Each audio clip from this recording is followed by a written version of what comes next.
All right, you are tuned into Rockin' with the Rook. As always, these videos are brought to you by Advanced Diagnostics USA.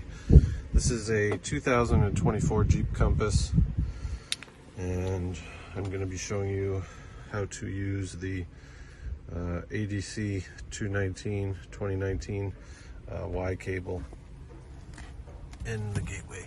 So, as far as locating it, your point of reference is going to be the brake pedal here. And if you look up, just kind of above the gateway, or above the brake pedal, this is going to be your gateway module right here. So just kind of reach up and unplug one cable.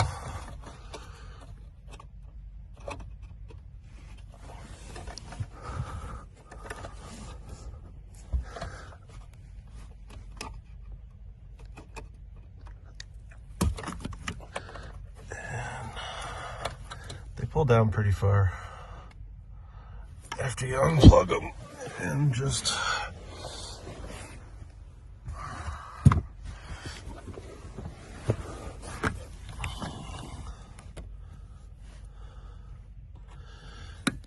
gonna plug in your,